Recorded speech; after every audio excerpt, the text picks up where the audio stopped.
አርእስተ ዜና የትግራይ ጤና ቢሮ ከታህሳስ 6 እስከ ታህሳስ 9 2018 ዓ.ም በክልል ደረጃ ከ5 ዓመት በታች ለሆኑ ህጻናት የፖሊዮ ክትባት እንደሚሰጥ አስታወቀ።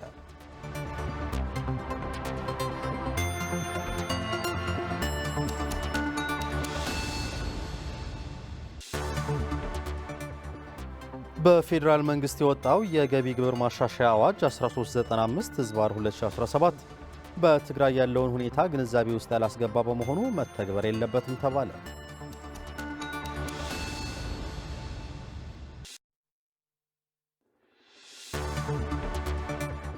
ጤና ይስጥልን ተመልካቾች፣ ከትግራይ ቴሌቪዥን የሚተላለፍ የአማርኛ ቋንቋ ዜናችን አሁን ጀምሯል። ከዜናዎቹ ጋር በእምነት ሰለሞን ነኝ። በቅድሚያ የትግራይ ጤና ቢሮ ከታህሳስ 6 እስከ ታህሳስ 9 2018 ዓ.ም በክልል ደረጃ ከ5 ዓመት በታች ለሆኑ ህጻናት የፖሊዮ ክትባት እንደሚሰጥ አስታወቀ።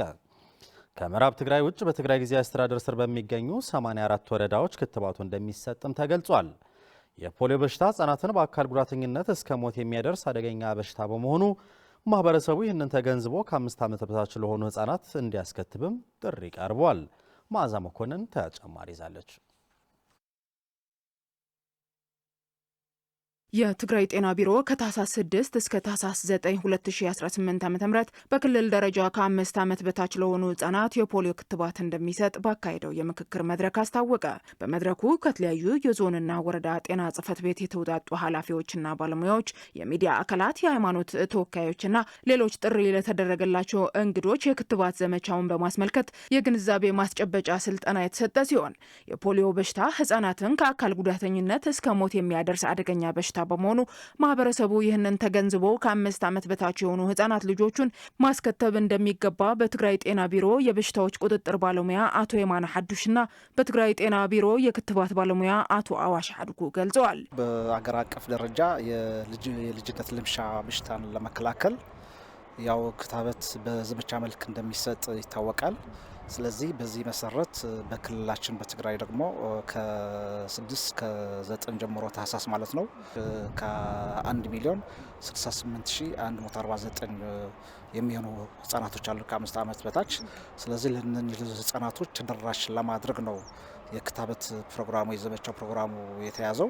በፖሊዮ እና እንዲሁም አብረው መሄድ ያለባቸው ተብሎ የተዘጋጁ ግልጋሎቶች አሉ። እነሱን ባለሙያዎች፣ መሪዎች እና የሃይማኖት አባቶችም ተጠርተው አውቀውት ማህበረሰቡ እንዲያነቃቁና ማህበረሰቡ ግንዛቤ እንዲፈጥሩልን ታስቦ የተደረገ ነው። ስለዚህ የመጀመሪያው የሚሆነው ያው ፖሊዮ የሚባለው እና ወይም ደግሞ ልምሻ የሚባለው የመከላከያ ክትባት በዘመቻ መልክ እንሰጣለን። ስለዚህ ይህን አውቀው ማህበረሰቡ እንዲያውቀውና ማህበረሰቡ ተነሳስቶ በተዘጋጀው ሁኔታ ግልጋሎቱን እንዲያገኝ በጤና ባለሙያዎች በኩል ያው ዝግጅቱ ሁሉ ተደርጎ አልቋል። የፖሊዮ በሽታ ምልክት በትግራይ መታየቱ ተከትሎ ይህንን የክትባት ዘመቻ ለማካሄድ መታቀዱን የገለጹት አቶ የማነ ከምዕራብ ትግራይ ውጭ በትግራይ ጊዜያዊ አስተዳደር ስር በሚገኙ 84 ወረዳዎች ክትባቱ እንደሚሰጥም ጠቅሰዋል። ክትባቱ ቤት ለቤት እንደሚሰጥና ከቤት ለቤት በተጨማሪም ህጻናት የሚገኙባቸውን አካባቢዎች በማሰስ ክትባቱ እንደሚሰጥም አክለው ገልጸዋል። ምዕራብ ትግራይ በስተቀር ከጸጥታ ችግር ካለባቸው በስተቀር በተቀሩ 84 ወረዳዎች በእነዚህ 84 ወረዳዎች ጸለምት፣ ላዕላይ ጸለምትና ማይጸብርም ጨምሮ ማለት ነው 759 ቀበሌዎች አሉን። ስለዚህ በእነዚህ በእያንዳንዱ ቀበሌ ተደራሽ እንዲሆን ነው ፕሮግራሙ የተያዘው ማለት ነው። የትግራይ ጤና ቢሮ ከጤና ሚኒስቴርና ከኢትዮጵያ ህብረተሰብ ጤና ኢንስቲትዩት ጋር በመተባበር ለክትባት ዘመቻው የሚያስፈልጉ ግብአቶችንና ቁሳቁሶቹን ወደ ትግራይ መግባቱን አቶ የማነ ሐዱሽ ገልጸው የክትባት ግብአቶቹ ወደ ተለያዩ ወረዳዎች ለመላክ ዝግጅት መጠናቀቁንም ተናግረዋል። ኢትዮጵያ ህብረተሰብ ጤና ኢንስቲትዩት ጤና ቢሮ በቅርብ ይሰራል። በክልላችን ወደ ከ25 ሺህ በላይ የልምሻ የሚከላከሉ ክትባቶች ክልላችን ላይ ደርሰዋል። ስለዚህ እነዚህ ክትባቶች ወደ እያንዳንዱ ጤና ጣቢያ በትግራይ ወደ 235 ጤና ጣቢያዎች አሉን። ስለዚህ ወደ እነዚህ 235 ጤና ጣቢያዎች እንዲያደርሱ በዝግጅታቸው ላይ ጨርሰዋል ማለት ነው። ህብረተሰቡ የፖሊዮ በሽታ አስከፊነትን በመገንዘብ ልጆቹ ከዚህ በሽታ ለመታደግ የተለያዩ የግንዛቤ ማስጨበጫ ስራዎች እየተሰሩ መምጣታቸው አቶ የማነ ገልጸው ህብረተሰቡ የበሽታውን አስከፊነት ተገንዝቦ ልጆቹም በተጠቀሱ ቀናት እንዲያስከትብም መልእክት አስተላልፈዋል። በተያያዘ ዜና ከታህሳስ 6 እስከ ታህሳስ 9 2018 ዓ.ም በክልል ደረጃ ከሚሰጠው የፖሊዮ የክትባት ዘመቻ በተጨማሪ የሄፓታይትስ ቢ ክትባት እንደሚሰጥም የትግራይ ጤና ቢሮ አስታውቋል። ሕፃናት የሄፓታይትስ ቢ ክትባት ካላገኙ ለጉበት ካንሰር በሽታ የመጋለጥ ዕድላቸው ሰፊ መሆኑን በመገንዘብ ሕፃናት ክትባት እንዲያገኙ ሁሉም የድርሻውን እንዲወጣም መልእክት ተላልፏል። አሁንም መዓዛ መኮንን በትግራይ ደረጃ ከታህሳስ 6 እስከ ታህሳስ 9 2018 ዓ.ም በሚካሄደው የፖሊዮ ክትባት ዘመቻ በተጨማሪ የሄፓታይተስ ቢ ክትባት እንደሚሰጥም የትግራይ ጤና ቢሮ የክትባት ባለሙያ የሆኑት አቶ አዋሽ ሀድጉ ገልጸዋል። ሄፓታይተስ ቢ የሚባል ወይም ደግሞ በሄፓታይተስ ቢ የሚመጣ የጉበት በሽታ አለ። ስለዚህ እሱ ካም በፊትም እየሰጠነው ነበረ። ግን እሱ የሚጀምረው መቼ ነው? ያው አንድ ህፃን ከተወለደ በ6ኛው ሳምንት ጀምሮ በተከታታይ ለ3 ቀን ይወስድ ነበረ። ስለዚህ እሱ የሚከላከለው ከዛኛው ከተወለደ ህፃኑ ከተወለደ ቀን በኋላ ያለው የሚመጣ የበሽታው ወይም ደግሞ ኢንፌክሽን ነው የሚከላከለው ማለት ነው። አሁን እንደ አዲስ እንደ ፕሮግራም ወደ ፕሮግራሙ ተካቶ እንድንሰጠው እያሰነው ያለ ነው ምንድነው ማለት ነው። አንድ ህፃን ገና ሲወለድ ከናቱ እናትየው አጋጣሚ በዚህ ሄፓታይተስ ቢ ኢንፌክትድ ሆና ከቆየት ህፃኑ ሲወለድ በወሊድ ጊዜ ወደ ህፃኑ የመተላለፍ እድል አለው። 90% የመተላለፍ እድል አለው ማለት ነው። ስለዚህ ገና በዚህኛው እድሜው ወይም ደግሞ ሲወለድ ከተለከፈ ደግሞ ገና በ6ኛው ሳምንት የምንሰጠው የመከላከያ ክትባት አይሰራለትም ማለት ነው። ስለዚህ እያሰብነው ያለነው ምንድነው ህፃኑ ገና በወሊድ ጊዜ እንዳይተላለፍበት ለመከላከል ነው። አሁን አዲሱ ቫክሲን ከቆዩ ቫክሲኖችን ተቀላቅሎ እንዲሰጥ እያደረግን ያለነውና ህፃናት በዚህ በሽታ ከተጠቁ ለጉበት ካንሰር የሚያጋለጥ በመሆኑ ይህንን ለመከላከል የሚሰጥ ዘመቻ መሆኑንም አክለዋል። የበሽታው አስከፊነት በህብረተሰብ ዘንድ በቂ የሆነ ግንዛቤ ባለመኖሩ ህፃናት ለዚህ በሽታ ተጋላጭ እንደሚሆኑ አቶ አዋሽ ገልጸው ህፃናቱ ክትባቱን እንዲያገኙ ሁሉም የድርሻውን መወጣት እንዳለበትም ጥሪ አቅርበዋል። ገና ህፃኑ ሲወለድ በ24 ሰዓት ውስጥ ማግኘት ያለበትን ቫክሲን ወይም ክትባት እንዲያገኝ ነውና እሱ ቀጥታ ከእናትየው ወደ ህፃን የሚተላለፍ በሽታ ነው እንዲከላከልልን እየሰጠነው ያለነው ማለት ነው። ስለዚህ ያው 90% የመተላለፍ እድል አለው። ስለዚህ ይህን ከተሰጠና ተከታታይ ያለው ከአንድ ዓመት በታች የምንሰጠው የክትባት ግልጋሎት ደግሞ ተጨማሪ ሶስቴ ከወሰደ ይህ ሁሉ በአንድ ላይ ተደምሮ ወደ 90% የመከላከል እድል ለህፃኑ ይሰጠዋል ማለት ነው። ስለዚህ ከፍተኛ ጥቅም አለው። ከፕሪቶሪያው ስምምነት በኋላ ወደ ትግራይ የሚላከው ነዳጅ በቂ ባለመሆኑ የትግራይ ህዝብ ለከፍተኛ ማህበራዊ ኢኮኖሚያዊ ቀውስ መዳረጉን የትግራይ ትራንስፖርት ቢሮ አስታወቀ። ወደ ትግራይ ክልል የሚላከው የነዳጅ መጠን ማሻሻያ እንዲደረግበት ለሚመለከተው አካል ጥያቄ ማቅረቡንና እስካሁን ድረስ ምላሽ አለመሰጠቱ ቢሮው ገልጿል። ታደሰ አልቻለም።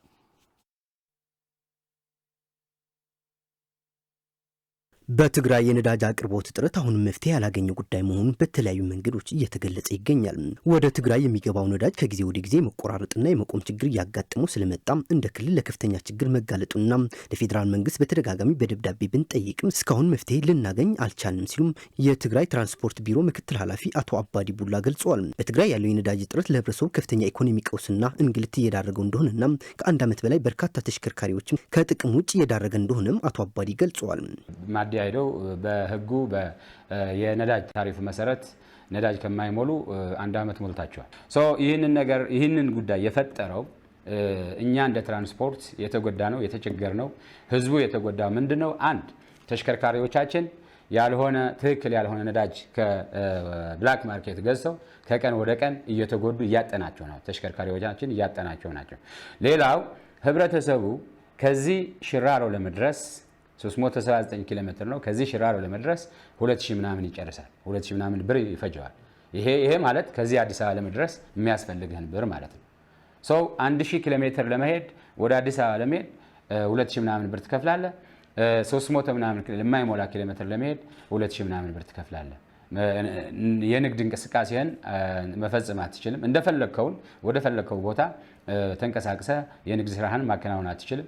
የእርሻ ስራዎች ውጤቶቹ እንደገና እንደፈለከውን ገበያ ሄደህ መሸጥ አትችልም ማለት ነው። ወደ ትግራይ ክልል የሚገባው የነዳጅ መጠን መቀነሱን ተከትሎም ትግራይ የትራንስፖርት አገልግሎት አሰጣጥ ላይ ከፍተኛ መስተጓጎል ካጋጠመው ወራቶች ተቆጥረዋል። በነዳጅ እጥረት ምክንያት በክልሉ ላይ ያስከተለ ያለውን ቀውስ እንዲቀረፍ ወደሚመለከታቸው የፌዴራል አካላት በተለያዩ ጊዜያቶች ተደጋጋሚ ጥያቄዎች መቅረባቸውና እስካሁን ድረስ ምላሽ አለመሰጠቱን ምክትል ኃላፊው አቶ አባዲ ቡላ አክለው ገልጸዋል። ከፌዴራል መንግስት የሚሰጠን ምንድነው ሪስፖንሱ ኦልሬዲ ወደ ሌላ ግልጋሎት እያዋላችሁ ስለሆነ ለእናንተ ነዳጅ አያስፈልግም አይነት ነገር ነው።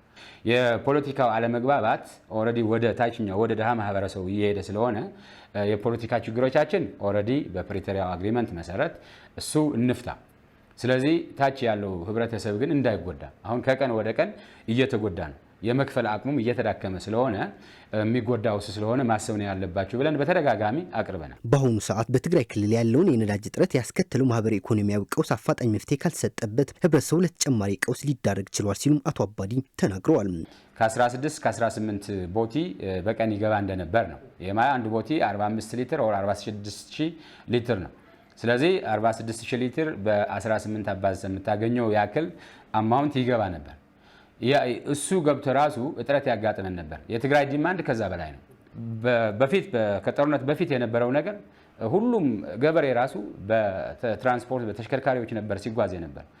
አሁን እሱ እየቀረ በእግሩ ለ3 ለ4 ሰዓት የሚወስድ መንገድ እያለ የተስተካከለ መንገድ እያለ መኪና ተሽከርካሪዎችም እያሉ የነዳጅ እጥረት በፈጠረው ችግር ግን 3-4 ሰዓት በእግሩ ይሄዳል። በተጨማሪም ከገጠር የሚወልዱ እናቶች የሚታከም ሰው በእንተን በቃሬዛ ተሸክመው ነው ወደ ድሮው ነው እየተመለስን ያለ ነው። ስለዚህ የትራንስፖርት ሴክተሩ በጣም እየተጎዳ ነው። አሁን ቢሆን የሚመለከታቸው የፌዴራል አካላት ፍትሐዊ ክፍፍል እንዲያደርጉና ሰብአዊነት የሆነ ስራ በመስራት ህዝቡን ከተደራራቢ ቀውስ እንዲታደጉትና የፌዴራል መንግስትም የነዳጅ እጥረቱን አስቸኳይ ምላሽ በመስጠት ህዝቡን ከተለያዩ ችግሮች ሊታደጉት ይገባል ሲሉም ጥሪ አቅርበዋል። ኦልሞስት 1 ዓመት አድርገናል ብያለሁ። በቃ 1 ዓመት ማለት ስንት ያክል የኢኮኖሚ ድቀት እንዳጋጠመ የማህበረ ኢኮኖሚው እንቅስቃሴ እንደታገተ የሚያሳይ ነገር ነው። አሁን እኮ መንግስት ሰራተኛ እኮ ከዚህ ተነስቶ ቤተሰቡ ሽሬ ወይም አላማጣ ከሆነ እኮ ሂዶ የሆነ ሀዘን ቢያጋጥም እኮ መድረስ አይችልም። ገጠር ያሉ ወላጆቻችን እኮ መቀሌ መጥተው ሕክምና ሪፈር ተብለው አይደር ገብተው እኮ በትራንስፖርት ምክንያት ብቻ እኮ መታከም አይችልም እኮ። ስለዚህ ይህን ነገር ሲሪየስ ነው። ብዙ ሰው እየሞተ ነው። ብዙ ሰው እየተዳከመ ነው። ይህንን ማለት ክሮኒክ ዲዚዝ ያለባቸው ሰዎች ወደ ሆስፒታል መጥተው ብር እያላቸው ወደ ሆስፒታል መጥተው እንዲታከሙ እኮ አልቻለም። የትራንስፖርት ችግር በፈጠረው ማለት ነው። ስለዚህ ይህንን ነገር ሲሪየስ ነው። የክልል መንግስትም ኮንሰርን አድርገው ይህንን ነገር በደንብ እንትን ወስደው እየተዳከምን እንደሆነ እንደ ህዝብ ግምት ውስጥ በማስገባት ለሚመለከተው አካል ጠይቆ ኢሚዲየት ሪስፖንስ ካልተሰጠው አሁን እንዳለው አካሄድ ከሄድን በጣም ወደ አደገኛ የሆነ መንገድ ነው እየሄድን ያለን። ማለት እንደ ትራንስፖርት እኛም በጣም እየተቸገርን ነው። ትራንስፖርት ፒላርስ ከሚባለው አንዱ ነዳጅ ነው። ነዳጅ ከሌለ የምትመራው ቢሮ ጃስ ፋንክሽናል አይደለም፣ ብዙ ውጤትም አያመጣም። በፌዴራል መንግስት የወጣው አዲስ የግብር አዋጅ በትግራይ የሚገኙ ነጋዴዎች ሁኔታን ያላገናዘበና ግምት ውስጥ ያላስገባ ነው ሲሉ የትግራይ ንግድ ዘርፍ ማህበራት ምክር ቤትና የትግራይ ዘርፍ ማህበራት ምክር ቤት በጋራ ባወጡት መግለጫ አስታወቁ። በፌዴራል መንግስት የወጣው አዲስ የግብር አዋጅ የትግራይን ሁኔታ ያላገናዘበ በመሆኑ ፖለቲካዊ ውሳኔ እንዲደረግለትም ጠይቀዋል። ብርቱካን ጌታዬ ተጨማሪ አላት። የትግራይ የንግድ ዘርፍ ማህበራት ምክር ቤትና የትግራይ ዘርፍ ማህበራት ምክር ቤት በሰጡት የጋራ መግለጫ በትግራይ በተካሄደው ጄኖሳይዳዊ ጦርነት ምክንያት በትግራይ የንግዱ ማህበረሰብ ላይ የደረሰው ውድመት ለማዳንና የትግራይ የፋይናንስ አቅም ወደ ነበረበት ለመመለስ ከፕሪቶሪያው ስምምነት በኋላ ግብረ ኃይል ተቋቁሞ የብድር ወለድ መሰረዝና ቅጣት፣ የብድር አቅርቦትን ማመቻቸትና የውጭ ምንዛሬ በተመለከተ ከፌዴራል መንግስት ጋር ተስፋ የሚሰጥ መፍትሄ እንዲሰጥ ውይይት ተጀምሮ እንደነበርም በመድረኩ በማውሳት ይሁን እንጂ ይህ ከቃል አልፎ እስካሁን ተጨባጭ መፍትሄ እንዳልተገኘ የማህበራቱን የጋራ መግለጫ ያቀረቡት አቶ ቶማስ ዋሲሁን ይገልጻሉ።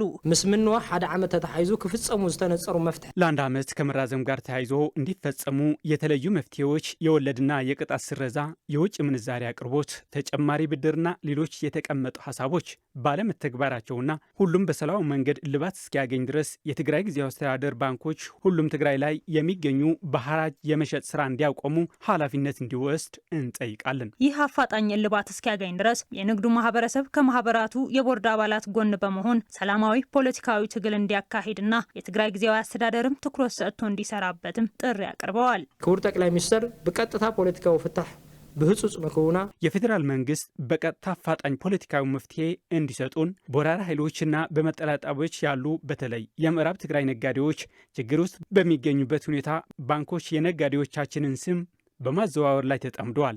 ይህ ተግባር የነጋዴውን መብት ከመጣስ ባለፈ ተስፋ እንዲቆርጥና በመንግስትና በነጋዴው ማህበረሰብ አለመተማመን እንዲኖር የሚያደርግ እኩይ ተግባር በመሆኑ ሁሉም የሚመለከተው አካል ሊኮንነውና ተገቢውን ትኩረት ሰጥቶ እንዲሰራም እንጠይቃለን። የትግራይ ዘርፍ ማህበራት ምክር ቤት ምክትል ፕሬዝደንት አቶ ጸጋይ ሐድጉ ከጦርነቱ በፊት የነጋዴዎች ብድር 32 ቢሊዮን ብር እንደነበርና ሆኖም ግን የንግድ ማህበረሰቡ በጦርነቱ ምክንያት ብድሩን መክፈል ባለመቻሉ አሁን ተበዳሪዎች ለቅጣትና ለወለድ ተጋላጭ ሆነው የነበረው የ32 ቢሊዮን ብር 80 ቢሊዮን ብር መድረሱን በመግለጽ የፌዴራል መንግስት የነጋዴውን ማህበረሰብ ጥያቄ ተጨባጭ መፍትሄ ሊያስቀምጥለት ይገባል ይላሉ።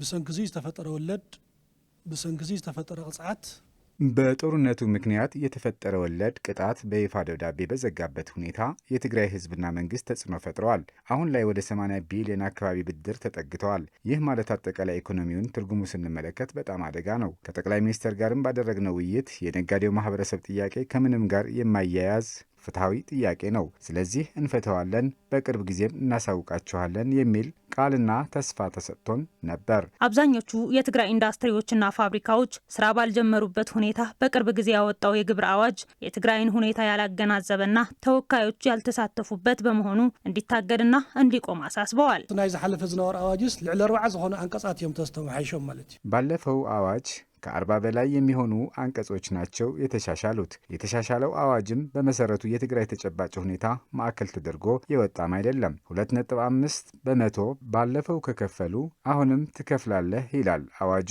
አዋጁ ነጋዴውንና ኢኮኖሚውን ትኩረት ያላደረገና ያልተወያየንበት፣ ያልተሳተፍንበት፣ ተወካዮች በሌሉበት መሆን አልነበረበትም። የትግራይ ነጋዴዎች ማህበር ባካሄዱት መድረክ በፌዴራል መንግስት በኩል የወጣውን የብድርና ወለድ ክፍያ አዋጅ 1395/2017 ዓ.ም ተገቢ ያለመሆኑን ገለጹ። ስለሆነም መንግስት መጠነ ሰፊ የሆነውን የነጋዴው ችግር ከግምት ውስጥ በማስገባት መፍትሄ ሊያበጅለት ይገባልም ብለዋል። ሙሉ ብርሃን ዳርጌ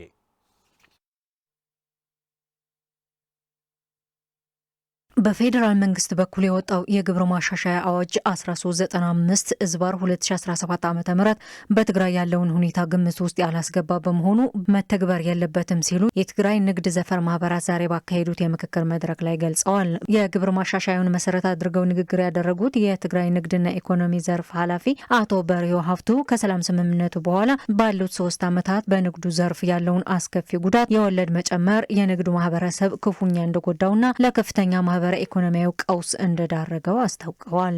ዘይምፍጻም ጥራሕ ዘይኮነስ ሕዚ ተ3 ዓመት ድሕሪኡ ዘለውን የሰላም ስምምነቱ አለመፈጸሙ ብቻ ሳይሆን ላለፉት 3 ዓመታት የጥይት ድምፅ ነው የማንሰማው እንጂ በህዝቡ ላይ ከባድ ችግር ነው ያለው። በመሆኑም ላቀረብነው ጥያቄ ምንም አይነት ትኩረት አልተሰጠውም፣ ምላሽም አልተሰጠውም። በመሆኑም የንግዱ ዘርፍ በጣም ሊጎዳ ይችላል። በማህበራቱ ተቋቁሞ ስራ ላይ የሚገኘው የትግራይ ነጋዴዎች ችግር አቅራቢና መፍትሄ አፈላላጊ አብነት ተቋም ኃላፊ አቶ ገብረመድህን ኃይሉ በበኩላቸው የንግዱ ማህበረሰብ ለ3 ዓመታት ያቀረበውን የመፍትሄ ጥያቄ ምላሽ አላገኘም ብለዋል። መፍትሄ እንዲሰጠን በተለያዩ ማህበራት በኩል ጥያቄ ብናቀርብም ምንም አይነት ምላሽ አልተሰጠንም። ጥያቄያችንን ከክልል ጀምሮ እስከ ፌዴራል መንግስት ጠቅላይ ሚኒስትር ጽህፈት ቤት ድረስ ነው ያቀረብነው። ሰሚ ግን አላገኘንም። የአዋጅ ማሻሻያውን መሰረት አድርገው ጥናታዊ ጽሑፍ ለመድረኩ ያቀረቡት ረዳት ፕሮፌሰር አርአያ ሐጎስ በኮቪድና በትግራይ በነበረው ጦርነት ሳቢያ የትግራይ ኢኮኖሚ ከቀን ወደ ቀን እርከኑ ያሽቆለቆለ መሆኑን ገልጸዋል። ስለሆነም ይህንን ታሳቢ ያደረገ በንግዱ ማህበረሰብ ላይ መፍትሄ ለማስቀመጥ ጉዳዩ በዓለም አቀፍ ህግ መዳሰስና መዳኘት ይኖርበታል ብለዋል።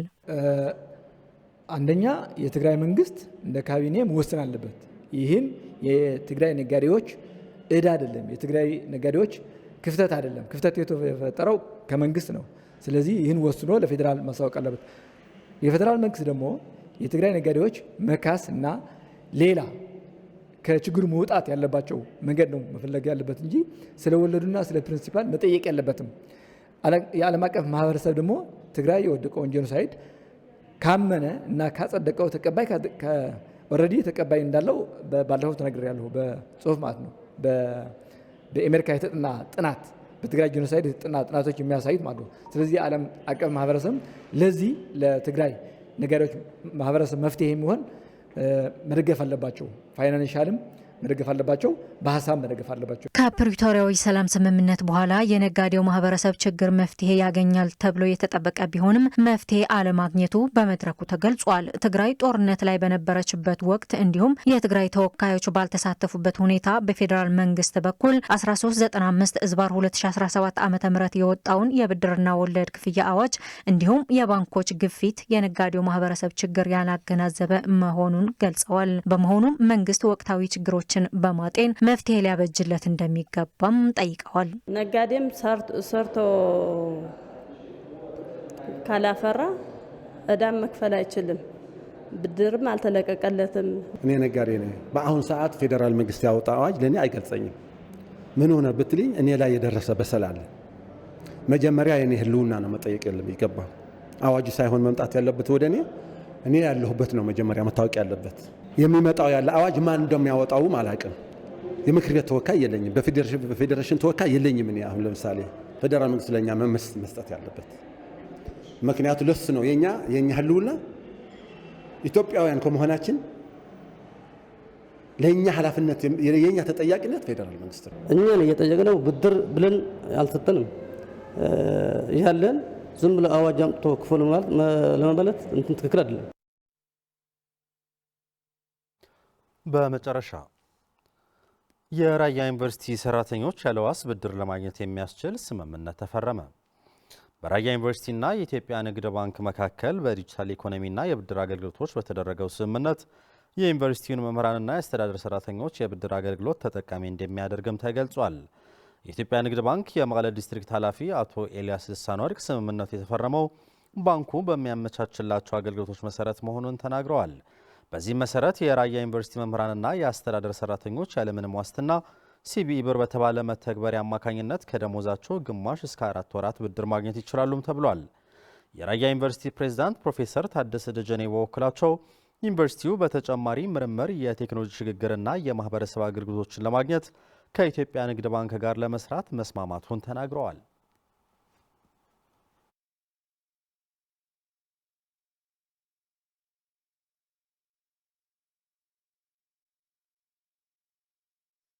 ተመልካቾች ዜናዎቻችን አብቅተዋል። ስለተከታተላችሁ እናመሰግናለን። ከቀሪዎቹ የትግራይ ቴሌቪዥን ዝግጅቶች ጋር መልካም ቆይታ ይሁንላችሁ።